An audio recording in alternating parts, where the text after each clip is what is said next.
En fait, j'ai l'impression que ma mère avait une relation sur le papier parfaite avec nous. Tout était parfait, mais finalement, j'avais cette sensation d'être avec une maman qui n'était pas heureuse, quoi. Et elle aurait pu avoir une vie très très différente, mais c'est quelqu'un qui a peur d'être grondée si elle sort des cases. J'ai sans arrêt recherché son attention. Je m'appelle Marie-Clémence Bordeniquez, j'ai 33 ans, j'habite à Dax, dans le sud-ouest de la France.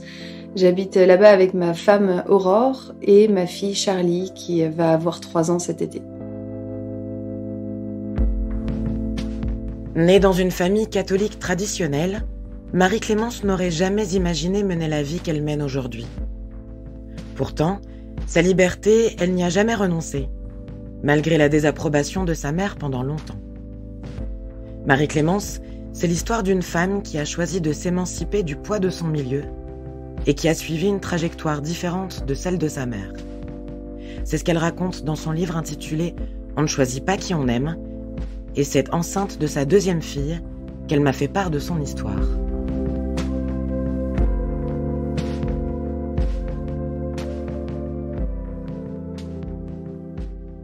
On habitait dans une très belle maison, à côté d'une école privée catholique, tenue par des religieuses, des missionnaires. Donc c'est là en fait que j'ai été à l'école. Donc dans une école où l'uniforme c'était de porter du bleu marine et du blanc. Donc on avait le droit à ces 2 couleurs-là, pas le droit évidemment aux talons ou aux chaussures extraverties, etc.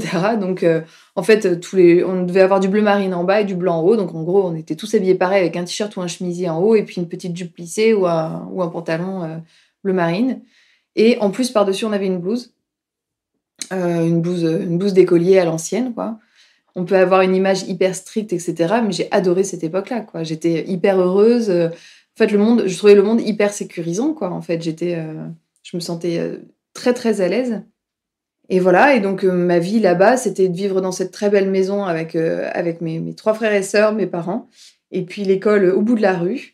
Et l'église au bout de la rue aussi. Et en fait, ma vie, elle tournait beaucoup autour de ça, quoi. C'est-à-dire que la semaine, on allait à l'école. Le week-end, on allait aller à l'église, retrouver des familles qui elles-mêmes allaient dans la même école. Enfin, on fréquentait les mêmes personnes. Je faisais du scoutisme.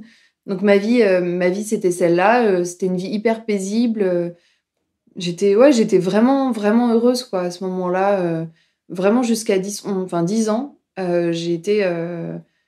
Je pensais que la vie c'était juste ça, quoi. Et en fait, les rêves que je faisais la nuit, alors quand des enfants à cet âge-là rêvent peut-être, je sais pas, de voler, d'être des lutins, d'être des super-héros, etc. Moi, mes rêves petites, je m'en souviens très bien. Le matin, je me réveillais, je me disais, ah bah oui, cette nuit, j'ai rêvé encore que je vivais dans cette maison-là, mais que j'étais la maman et que qu'en fait, je reproduisais exactement la vie quotidienne de ma mère, quoi. Et je trouvais ça fascinant parce que ma mère était mère au foyer. Et je voulais ça, quoi. Voilà, je me dis, bah oui, ça me va très bien, je veux refaire cette vie-là avec mes enfants, tout me convient bien comme ça, quoi. J'étais une petite fille très sage, enfin un peu la petite fille modèle, c'est-à-dire que quand j'étais petite, j'adorais les livres.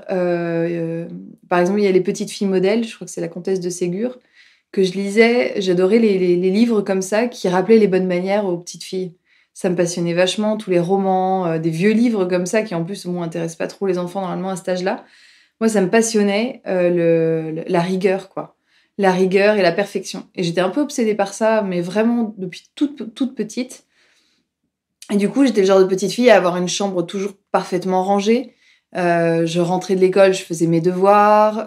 J'étais très très sage, quoi. Je faisais pas de bêtises, ou alors vraiment c'était par une erreur, quoi. J'étais douce, gentille, très très lisse finalement.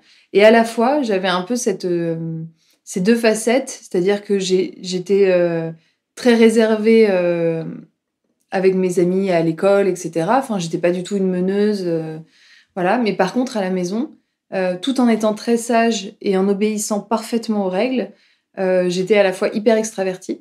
À table, quand quelque chose m'énervait, je me levais de table et je m'énervais, ou je débarrassais vite, je rentrais dedans. Enfin, j'étais extravertie. En tout cas, c'est l'image que mes parents me renvoyaient. Ils me disaient sans arrêt, tu parles trop, mais on n'entend que toi, laisse tes frères et sœurs parler. Parce que voilà, on est 4 enfants Et j'étais la numéro 2. Donc voilà, à table, il fallait répartir le temps de parole. Et c'est vrai que moi, j'avais tendance à beaucoup parler fort, parce que je ne supportais pas ces moments de silence. Parce que dans ma famille, ils sont pas du tout de cette nature-là. Donc on parle tout doucement à table, voire on parle pas. Et moi, au contraire, j'avais ce besoin de mettre de l'animation sans arrêt à la maison. Donc du coup, j'étais sans arrêt en train de faire le show. Je chantais, je dansais, j'organisais des spectacles à la maison. Et je voulais le regard de mes parents. Ma mère n'est pas quelqu'un qui crée des relations privilégiées avec les gens. C'est pas dans sa nature. Donc du coup, elle a pas ce truc de créer une relation spéciale avec quelqu'un. Voilà. Donc elle s'occupait beaucoup de nous. Clairement, elle était mère au foyer et j'ai encore énormément d'admiration pour elle, parce que c'est elle qui faisait qu'on avait à manger midi et soir, quoi, pour 6. Donc voilà, celle qui tenait la maison, qui s'occupait des devoirs et qui faisait tout avec une patience incroyable, sans jamais s'énerver, etc. Mais j'ai l'impression qu'en fait, dès le moment où mes petites sœurs sont arrivées, j'étais plus la petite fille de ma mère.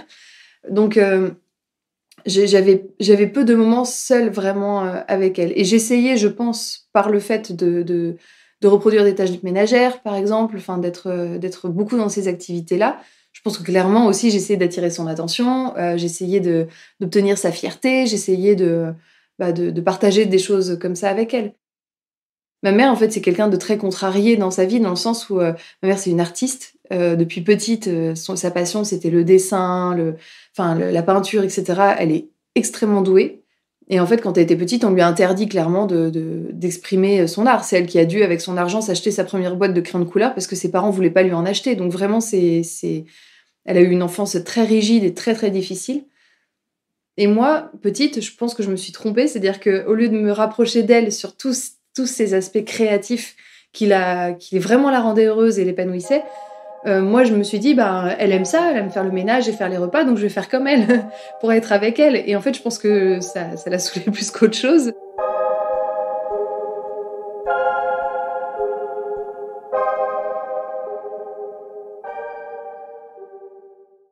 On est 4 enfants aujourd'hui, mais on a eu... en fait, mes parents ont eu mon grand frère.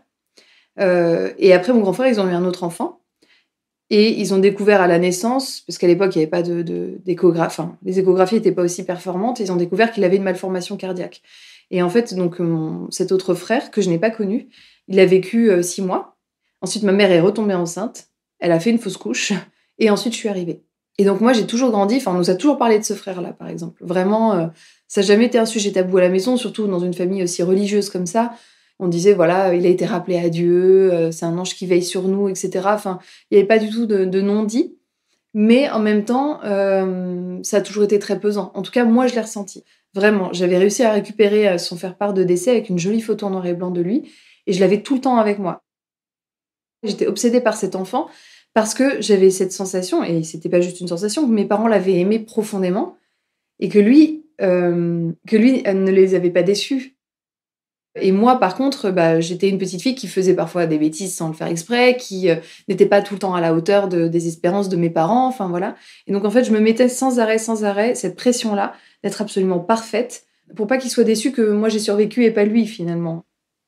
Je pense que vraiment, j'avais cette obsession de perfection dans leur regard, qui était clairement liée... En fait, je consolais mes parents. J'avais ce besoin de les consoler et... je demandais à ma mère, mais vous aviez fait votre deuil quand je suis arrivée? Enfin, est-ce que vous étiez encore triste, etc. À chaque fois, ma mère me dit, mais oui, on avait fait notre deuil, puis c'est vraiment des choses différentes. Mais j'avais pas cette sensation... J'avais pas cette sensation-là, en fait. Je suis intimement convaincue que ma mère était en souffrance intense pendant la grossesse. Enfin, c'est des choses... Je ressens tellement de tristesse liée à cet enfant que je suis persuadée qu'elle me l'a transmis malgré elle, encore une fois. Puis elle était jeune, ma mère. Hein, quand elle m'a eue, elle avait peut-être 24 ans ou 25 ans. Enfin, donc, je peux pas lui en vouloir. Mais je pense que inconsciemment, elle m'a laissé sa souffrance, quoi. J'ai toujours senti que mes parents, et surtout ma mère était trop fragile pour pouvoir me défendre un jour si j'avais besoin d'elle. J'ai l'impression d'être plus forte que ma mère, en fait, sur plein de choses. Quand j'étais petite, ma mère, en fait, avait déjà toujours une relation complexe avec sa propre mère, qui est une femme qui s'est un peu calmée aujourd'hui, mais qui à l'époque était très, très, très rigide. Elle vous voyait sa mère, pas de contact physique, etc. Enfin, c'était vraiment difficile. Puis c'était une femme très, très dure avec ma mère. Et moi, cette femme me fascinait. Ma grand-mère me fascinait parce que ma grand-mère était maniaque, mais c'était maladif. C'est-à-dire qu'elle remettait les graviers en place dans le jardin, quoi. Et en fait, quand ma grand-mère venait s'occuper de nous à la maison quand on était petits, parfois, ma grand-mère, par exemple, me donnait des cours de repassage. Et je me souviens, par exemple, que ma mère, pendant une période, je ne sais absolument pas pourquoi, je pense qu'il s'est peut-être passé quelque chose à ce moment-là, elle s'est mise à fumer. Et je me souviens un jour être en train de faire du repassage avec ma grand-mère et le dire à ma grand-mère. Ma grand-mère était furieuse. Et en fait, le soir, ma mère est arrivée vraiment en pleurant devant moi et en me criant dessus, en me disant « Mais pourquoi tu l'as dit à bonne maman? Pourquoi tu l'as dit à bonne maman? Fallait pas lui dire. » Je me suis fait gronde. Enfin, et en fait, j'ai l'impression plus on partageait la même mère toutes les deux. J'avais la sensation qu'en fait, en face de moi, j'avais une petite fille. J'avais quelqu'un qui n'était pas du tout solide. Je pense que c'est ça qui me manquait chez ma mère. C'était cette impression. C'est qu'en fait, elle baladait des valises beaucoup trop lourdes pour pouvoir avoir la force de s'imposer et face à sa propre mère, quoi, qui l'a terrifiée finalement.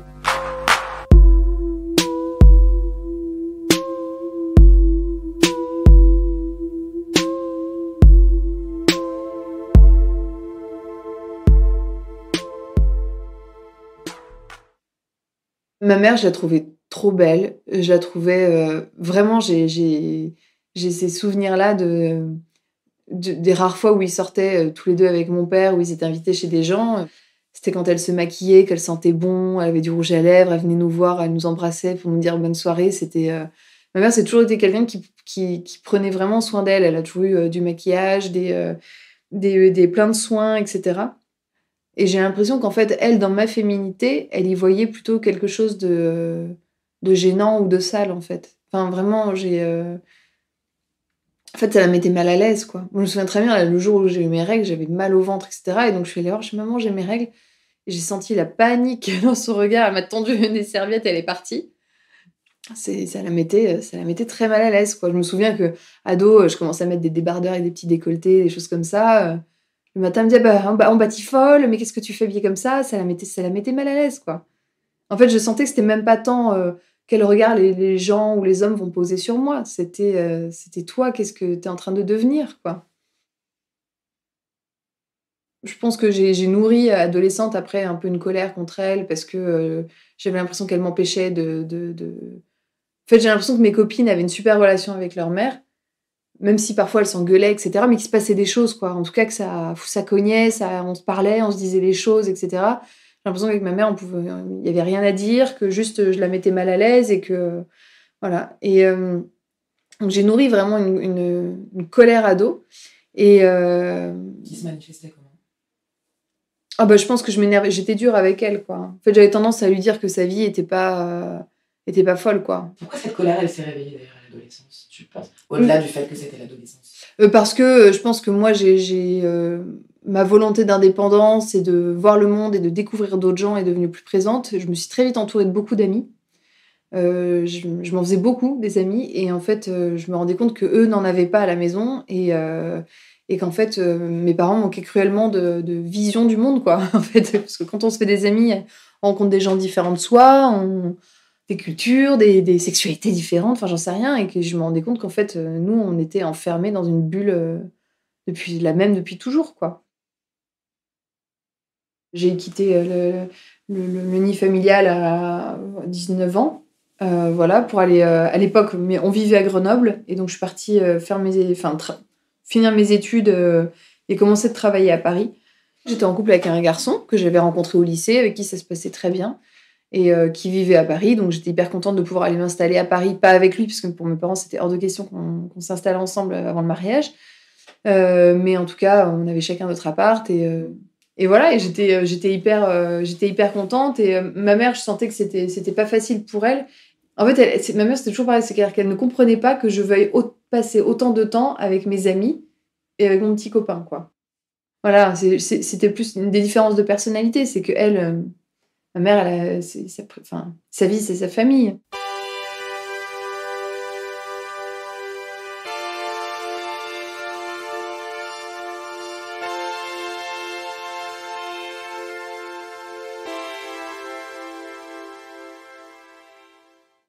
dans le travail, enfin dans un stage, je rencontre une femme, donc Aurore, qui à l'époque, qui a toujours 8 ans de plus que moi et qui, elle, vient d'un milieu social, opposé au mien, quoi. Enfin rien à voir, c'est-à-dire que ça a été un bouleversement, énorme et on tombe amoureuse.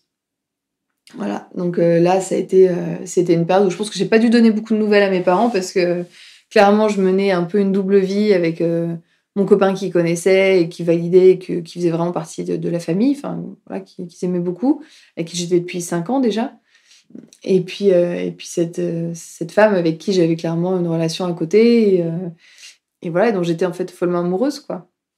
Est-ce qu'elle réveillait ta féminité aussi encore plus, Aurore? Ouais. Ah oui, oui, clairement. En fait, Aurore, c'est la première à m'avoir justement dessiné, avoir dessiné tout ce que mes parents ne dessinaient pas. Et en fait, Aurore, c'est la première à avoir dit, je sais pas, un jour, «Ah, tes cheveux, ils sont trop beaux» ou «Ah, tes pieds, mais qu'est-ce qu'ils sont moches, tes pieds». Enfin, voilà, en fait, à commenter. Et puis Aurore, elle a zéro filtre. Donc, en fait, c'est en ça aussi qu'elle me fascinait, cette femme. Et clairement, c'est elle qui a fait un moment où je me suis dit, ah ouais, en fait, j'ai des qualités, j'ai des défauts.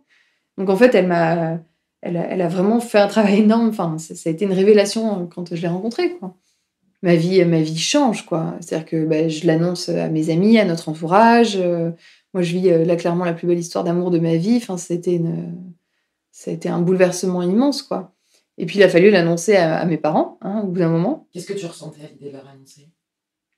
En fait, je me disais, mais c'est pas possible. C'est-à-dire que j'ai passé mon enfance à essayer d'être parfaite à leurs yeux et je fais le truc qui va leur faire le plus de peine. C'est-à-dire qu'on sait très bien que, enfin, dans ma famille, c'est pas une famille homophobe, mais c'est-à-dire que on m'a jamais dit quand j'étais petite les homosexuels doivent brûler en enfer, pas du tout. Mais on savait quand même que c'était quelque chose qui était pas bien et enfin, j'en entendais pas du bien non plus, quoi. Donc je savais que c'était vraiment quelque chose qui allait être irréparable, quoi. En fait, je me suis dit, si au moment où je vais leur dire, il va y avoir une bascule dans notre relation, dans ma vie, je pourrai plus jamais revenir en arrière. Et c'était ce moment-là qui était hyper difficile à passer, c'est quand on sait qu'on va annoncer quelque chose qui va tout changer.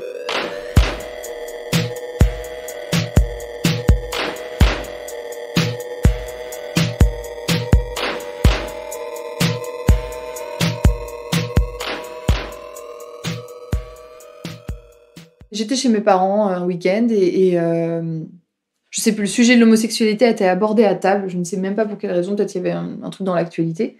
Et moi, j'étais hyper mal à l'aise avec la discussion et je savais pas du tout. Je me disais, allez, dis-le, c'est le moment de le dire, là, voilà. Puis j'ai pas réussi à le dire. Et en fait, j'étais dehors et je fume une cigarette avec mon père. Et puis il vient me voir, il me dit, ça va pas, il y a quelque chose, je te sens un peu. Il y a quelque chose qui te travaillait pendant la discussion qu'on avait tout à l'heure à table et tout. Et là, je me suis dit, bon, il me tend une perche, hein, clairement, allons-y.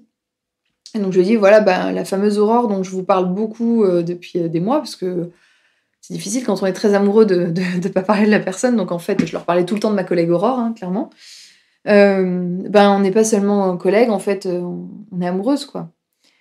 Et voilà, et mon père m'a dit cette phrase dont je me souviendrai toujours. Il m'a dit, voilà, il y a ce qu'on veut, ce qu'on projette pour nos enfants, ce qu'on aimerait qu'ils soient, puis est-ce qu'ils sont vraiment. Voilà, donc c'est pas parce que t'es pas celle qu'on avait espéré que tu sois qu'on va moins t'aimer. Notre amour, il est inconditionnel au sens propre du terme. Il n'y a pas de condition. C'est-à-dire que qui que tu sois, en fait, on t'aime. Ça m'a fait beaucoup de bien. Je me sentais rassurée, en sécurité. J'ai jamais eu peur qu'ils me mettent à la porte parce que c'est pas du tout leur genre. Mais j'avais vraiment peur d'un désamour quand même. Enfin, vraiment de sentir la déception. Et là, je me retourne et en fait, je me rends compte que ma mère, que je n'avais pas vue, était dans l'encadrement de la porte. Et qu'en fait, elle avait tout entendu. Et là, je me dis, ok. Et en fait, j'étais persuadée dans ma tête, je m'étais toujours dit, mon père, ça va lui poser un problème, mais ma mère, pas. Je me suis dit, ma mère, elle va comprendre, c'est une femme, elle va comprendre que je puisse aimer notre femme, finalement. Et pas du tout, en fait, elle était complètement l'inverse. Ma mère, elle était en larmes. Elle était mais en état de choc. Elle tremblait, ça a été vraiment un choc.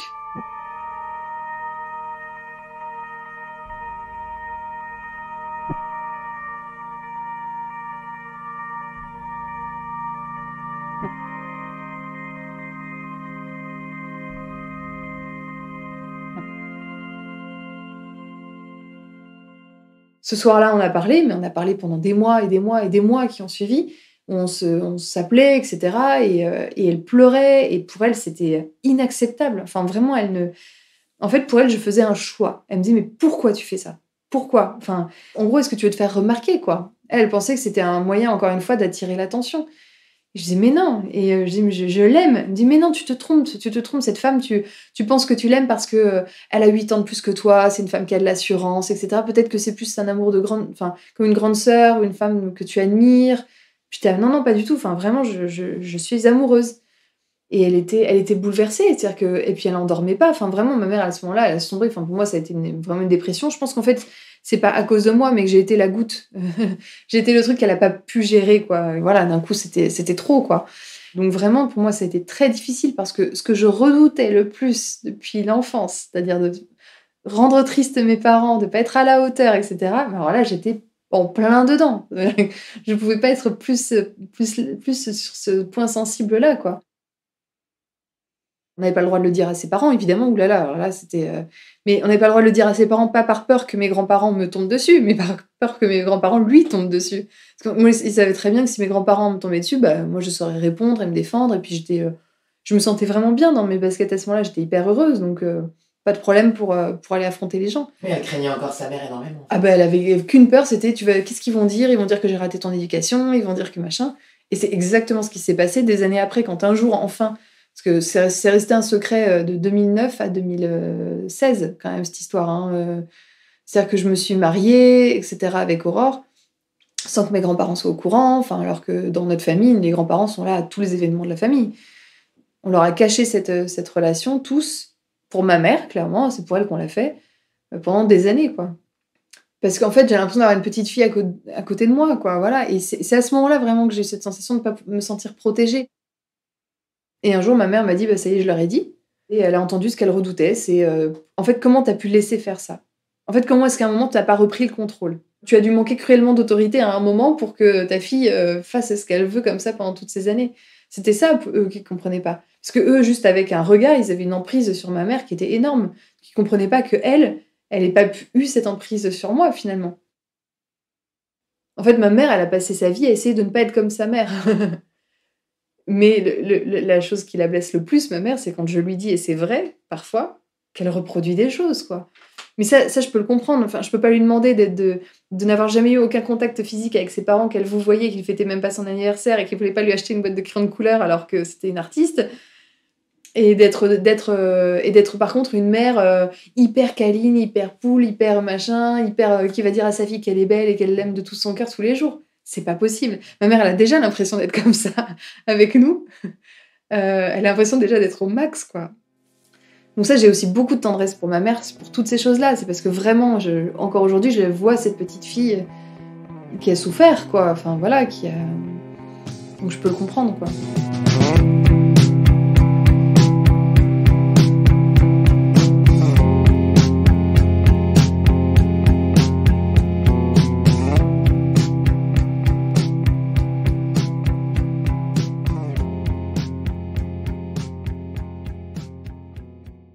Le désir de maternité, même quand j'ai rencontré Aurore, à aucun moment il s'est ne serait-ce qu'un peu effacé.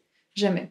Et Aurore, elle, par contre, elle a grandi vraiment avec cette image de l'homosexualité. Alors peut-être que nos 8 ans d'écart aussi ont joué, mais où elle se disait, bah, si je suis lesbienne, jamais je pourrai avoir d'enfant. Donc et puis elle, pour le coup, la maternité est un sujet qui a été destructeur dans sa famille, puisque sa mère, quand elle a été mère d'Aurore, l'a abandonnée. Enfin, ça, à chaque fois, ça a été... un enfant égale une séparation mère-fille ou dans le couple. Enfin, voilà, donc elle n'a pas du tout grandi avec cette image positive de la maternité. Donc elle ne voulait pas d'enfant. Enfin, en tout cas, elle se disait pas qu'elle pourrait en avoir, quoi. Et donc très vite, il a fallu quand même que j'essaye de la convaincre. Donc ça a mis du temps pour lui dire de me faire confiance, que c'est pas parce qu'on allait avoir un enfant qu'on allait se séparer, que ça pouvait aussi très bien se passer, que c'était génial de pouvoir transmettre. Moi, j'avais très, très, très envie de transmettre des choses à un enfant. Et donc, on s'est lancé dans un parcours de PMA en 2017, qui a été assez laborieux, mais on y est arrivé. Et donc, en juillet 2018, j'ai donné naissance à notre petite fille Charlie. On a fait une procédure d'adoption très vite après, dès qu'on a pu, ce qui fait qu'un an à peu près après sa naissance, Aurore a été reconnue comme sa mère, adoption plénière. Quelle mère tu es, toi, aujourd'hui? J'ai essayé d'être une mère parfaite, au début, beaucoup. C'est-à-dire que ne jamais me plaindre, ne jamais m'énerver, ne jamais... Enfin, voilà. Et puis j'ai laissé tomber parce que je me suis bien rendu compte que ça ne fonctionnait pas. Donc souvent, je repense à la relation avec ma mère. C'est quelque chose qui me fait très peur, c'est de reproduire des choses. Qu'est-ce que tu as peur de reproduire? En fait, j'ai peur de pas être assez tendre ou de pas être assez souple ou de pas être assez à l'écoute. Donc je suis très tendre avec elle, mais je suis pas... Par exemple, Aurore, elle passe son temps à faire des bisous à Charlie, même si Charlie elle en a marre, qu'elle se débat, elle la prend dans les bras, elle fait des guilis, elle est très très très très dans le toucher. Moi, je le suis, mais avec beaucoup plus de retenue. Par exemple, quand on est enfant, on aime bien se blottir dans les bras de sa mère, on aime se sentir rassuré, etc. On aime l'odeur de sa mère. Moi, quand j'étais petite, par exemple, j'aimais pas l'odeur de ma mère. C'est vraiment un truc qui m'a longtemps marqué, c'est que j'aimais pas beaucoup l'odeur de ma mère et elle me prenait pas beaucoup dans les bras. Enfin, elle nous touchait à peine, quoi, ma mère. Elle était pas du tout à nous faire jamais de câlin de ma mère, quoi, vraiment. Et du coup, j'ai toujours peur pas que ma fille m'aime pas, mais j'ai peur que ma fille veuille pas de mon amour, quoi. Voilà. Et donc, forcément, à 2 ans et demi, 3 ans, il y a des moments où elle me rejette, hein, parce qu'elle rejette toute autre forme d'autorité, hein, forcément. Et c'est des moments qui peuvent parfois être hyper difficiles pour moi. J'ai très très peur d'un coup. Et ça, c'est un truc sur lequel j'essaie de lâcher prise, mais qui est difficile pour moi, c'est que je sais qu'à un moment, Charlie va me tomber dessus et venir me reprocher des choses. Et c'est pas facile. Parce qu'en fait, aujourd'hui, je me dis que waouh, des fois, j'ai été très très dure avec ma mère, parce que j'ai pu lui dire des choses vraiment blessantes. Et je me dis qu'aujourd'hui, je serais pas prête, moi, par exemple, à les entendre de la bouche de ma fille, quoi. Donc c'est un truc que je redoute beaucoup. Moi, je suis un peu... Enfin, ça me ramène beaucoup à mon enfance, quoi. Voilà. En fait, moi, ce que je ne veux pas, c'est que ma fille, elle se trimballe mes souffrances à moi, comme moi, j'ai porté la souffrance de la perte de mon frère, etc. J'ai tout pris. Toutes les souffrances de ma mère, je les ai prises, et voilà. Mais parce que ma mère me parlait pas aussi. Donc ça, c'est un truc auquel je fais très attention, c'est que dans les moments où je vais pas bien, par exemple, là, je suis enceinte de notre deuxième enfant, mais j'ai fait une fausse couche avant à 3 mois. Dans toutes les périodes qui ont pu être difficiles, on explique tout à Charlie. On lui dit tout. C'est tout ce que moi, on ne me disait pas à la maison. Moi, j'explique tout. Donc la parole a une place immense dans notre famille, à toutes les trois, qui n'avait pas du tout cette place-là dans la famille dans laquelle j'ai grandi. Ça, pour moi, c'est la vraie différence.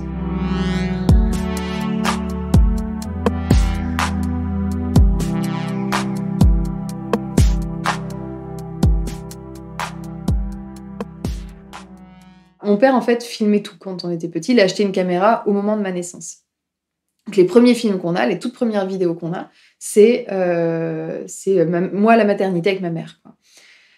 Et en fait, j'ai l'impression d'avoir vu et de connaître par cœur ces images. Et en fait, un jour, je re-regarde ces vidéos et je tombe sur une vidéo que je n'ai jamais vue. Je suis persuadée de ne jamais avoir vue et pourtant, on regardait les cassettes en boucle chez nous. C'est une vidéo où en fait, mon père, assez éloigné de ma mère et moi, nous filme toutes les deux. Et moi, je suis vraiment petite, hein, je pense que... je marche pas, je dois avoir moins d'1 an, quoi. Et en fait, mon père nous filme toutes les deux avec ma mère. On est genre dans le jardin, chez des gens, toutes les deux. Elle est allongée sur un transat et elle m'a sur ses genoux. Ma mère n'a pas forcément vu au début que mon père nous filmait. Et je trouve que c'est un moment de tendresse incroyable. En fait, elle me fait rire, elle me fait des chatouilles, et elle rit de me voir rire, puis elle me fait des bisous, etc. Elle me caresse le visage. En fait, c'est hyper long, en fait, comme moment. Et la première fois que je l'ai vu, mais j'ai fondu en larmes parce que je me suis dit, mais ça existait, ce moment que j'ai l'impression de ne pas avoir vécu, quoi. Donc, j'ai vraiment senti que j'avais été cette petite fille qu'elle adore et que vraiment ce truc de la relation mère-fille, quoi, vraiment, où je me suis sentie protégée en voyant ces images. Et encore aujourd'hui, j'adore les regarder régulièrement parce que ça me fait du bien c'est de voir des souvenirs qui ont été effacés de notre mémoire, quoi. C'est normal, hein, j'étais vraiment petite. Et puis ça te rappelle le lien, peut-être. Oui, voilà, ça me rappelle qu'en fait, surtout moi en étant maman aujourd'hui, ça me ramène à moi la relation que j'ai avec ma fille aujourd'hui. Je me dis, ah oui, c'est la même chose, c'est le même amour. Ok, génial. Et ça me fait du bien, parce que je me sens aimée, du coup. Longtemps, j'ai fait plein de reproches. Voilà, maintenant que je suis mère, j'ai beaucoup de tendresse, en fait, maintenant, pour elle. Beaucoup même de compassion, parfois. Voilà, parce que je sais que c'est pas facile, la relation qu'elle a avec sa propre mère. C'est pas facile d'être mère.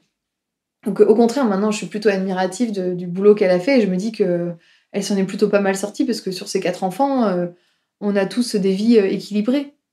Voilà, on a tous réussi à avoir des relations amoureuses, à avoir un boulot, enfin, il n'y en a aucun qui va hyper mal et que, en tout cas, toute l'énergie qu'elle a pu donner pour nous éduquer, ben, ça a porté ses fruits. Voilà, donc au contraire, maintenant, je suis plutôt admirative de ce qu'elle a pu faire et je lui pardonne beaucoup plus les moments où elle n'a pas réussi à passer au-delà de elle-même, la petite fille qu'elle était.